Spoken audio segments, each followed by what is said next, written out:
ನಮಸ್ಕಾರ ರೀ ಎಲ್ಲ ಬಕಾಸೂರ್ ಫ್ಯಾಮಿಲಿಯವರಿಗೆ. ಇವತ್ತು ನಮ್ಮ ಡಾಬಾ ಸ್ಟೈಲ್ನೊಳಗಡೆ ಫಿಶ್ ಫ್ರೈ ಹೆಂಗೆ ಮಾಡೋದು ತೋರ್ಸಾಕ್ತೀನಿ.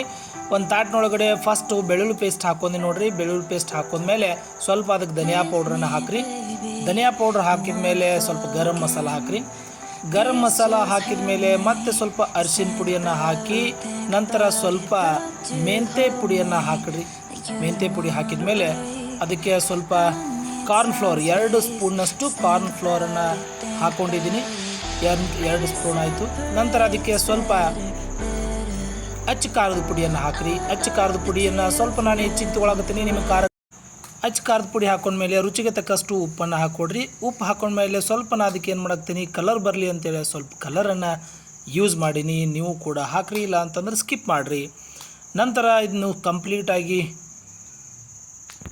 ನಂತರ ಅದಕ್ಕೊಂದು ನಿಂಬೆಹಣ್ಣು ಹಿಂಡ್ಕೊಂಡು ಮೊಟ್ಟೆ ಹೊಡೆದು ನೋಡಿರಿ. ಮೊಟ್ಟೆ ಹೊಡೆದು ಹಾಕ್ಕೊಂಡು ಅದನ್ನು ಕಂಪ್ಲೀಟಾಗಿ ಕಲಿಸಿ ಪೇಸ್ಟ್ ಮಾಡ್ಕೊಂಡು ನೋಡಿರಿ. ಮಸ್ತ್ ಪೇಸ್ಟ್ ಆಗೈತಿ. ಪೇಸ್ಟ್ ಆದಮೇಲೆ ಮೀನಾ ತೊಗೊಂಡು ಬಂದು ಅದ್ರೊಳಗೆ ಒಳ್ಳೆಡಿಸ್ಕೇಸಿಂದ ಕಂಪ್ಲೀಟಾಗಿ ಎಲ್ಲದಕ್ಕೂ ಹತ್ತುವಂಗೆ ಇಟ್ಬಿಡಿದ್ರಿ. ಒಂದು 4-5 ಪೀಸ್ ತೊಗೊಂಡಿನಿ ರೀ, ಜಾಸ್ತಿ ತೊಗೊಂಡಿಲ್ಲ. ಇಷ್ಟೆಲ್ಲ ರೆಡಿ ಮಾಡಿ ಇಟ್ಟ ಮೇಲೆ ಒಂದು ಅರ್ಧ ತಾಸು ನೆನೆ ಇಡ್ಬೇಕಂತ ಇಟ್ಟಿದ್ದೀವಿ ರೀ. ಅರ್ಧ ತಾಸು ನೆನೆ ಇಟ್ಟ ಮೇಲೆ ಒಬ್ಬರು ಗಿರಾಕಿ ಬಂದರು. ಹೀಗಾಗಿ 4 ಪೀಸ್ ಮೀನು ಅವ್ರಿಗೆ ಹಾಕಿ ಕೊಟ್ಬಿಟ್ಟಿನಿ ರೀ. ಉಳಿದಿದ್ದು 2 ಪೀಸ್ ಉಳಿದಿದ್ದು. ಆ 2 ಪೀಸನ್ನು ನಿಮಗೆ ಎಣ್ಣೆ ಒಳಗಡೆ ಬಿಟ್ಟು ಕರೆದು ತೋರ್ಸಾಕತ್ತೀನಿ ನೋಡ್ರಿ. ಇಲ್ಲೇ ಎಣ್ಣೆಯನ್ನು ಇಟ್ಕೊಂಡಿನಿ. ಸ್ವಲ್ಪ ಬಿಸಿ ಆದಮೇಲೆ ಮೀನು ಅದ್ರೊಳಗೆ ಹಾಕಾಕತ್ತೀನಿ. ಮೀನು ಹಾಕಿದ ಮೇಲೆ ಏನೈತೆ ರೀ, ಮತ್ತೊಂದು ಪೀಸ್ ಉಳಿದಿತ್ತು, ಲಾಸ್ಟ್ ಪೀಸ್ ರೀ. ಅದೊಂದು ಪೀಸ್ ಹಾಕಿಬಿಟ್ಟಿನಿ.